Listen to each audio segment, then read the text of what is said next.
Louisiana Beer Reviews, Yuengling Golden Pilsner. I did a duo review with David Garlapede, now I'm doing a solo review. This was introduced in 2018, 4.7% alcohol. The hops are Saz and Hallertau. Don't know about the malts. I've seen some people comment that it's an all malt, all barley malt, no corn or rice brew. Not seen anything from the nice smoke. I noticed that on the other openings.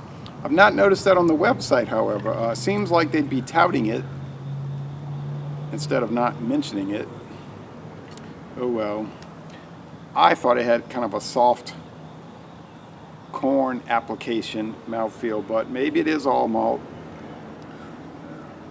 Medium off-white head, a golden, bubbly appearance, clear, with some noticeable fine white sediment floating about, or I should say roiling about. Here we go at 11:30 a.m. It's a little bit pungent.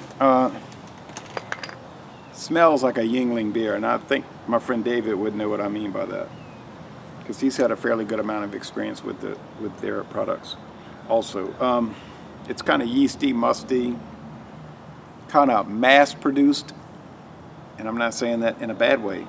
I'm just giving you a characteristic type thing as opposed to a micro-produce or craft beer style. Now, whatever they're certified, you know, some people say, yeah, they're certified craft beer by the association. That's wonderful.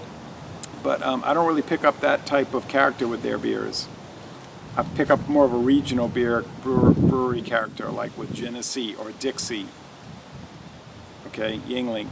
Even Shiner, to me, sort of borders on a true craft beer. But I mean, none of that stuff really matters. My main question is the beer good or is the beer not good? And that is the crux of the video.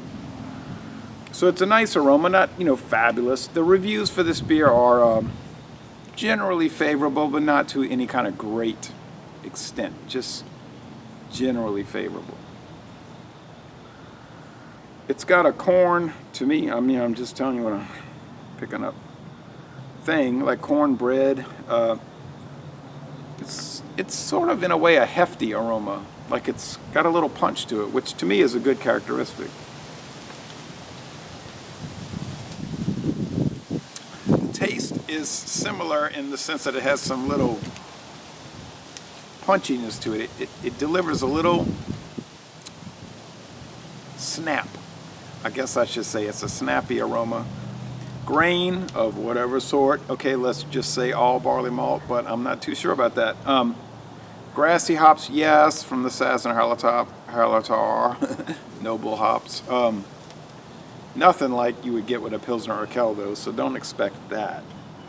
It's very American mild.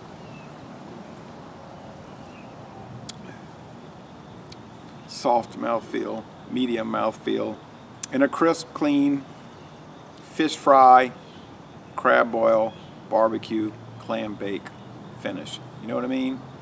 If you know some people that only drink light beer, Bud Light, Coors Light, Miller Light, Pabst Light, Old Milwaukee Light, let's say, and Schaefer Light, and that's their comfort zone. This could be something good to, you know, very carefully introduce them into more exotic, if you want to say exotic, products. Well, to them it's going to be exotic. They might like it.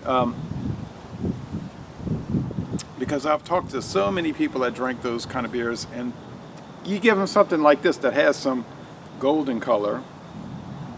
Let's not even bring up the Yuengling traditional with the tan or brown. And they will tell me it's going to be bitter. You know, it's not going to be bitter, but I think what they mean is going to be harsh or strong or too tough to take, and you know it really isn't. But that's their mindset. So this could be a good, you don't want to push them, but maybe introduce them into the style. It may not work. Don't stress about it. If they're happy to drink Old Milwaukee Light or Schaefer Light for the rest of their lives, let them do it, heck. We gave it a B+ in our initial review. I think I need to think about it for a minute. I think I need to think.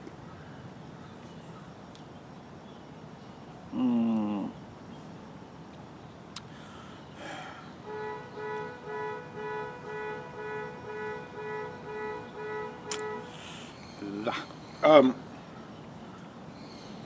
telling you, I pick up some kind of grits. Like I've eaten I need to get some more grits, but I've eaten enough Quaker. Okay, I'm not sure I'm familiar with that brand. Quaker grits, and there's almost like a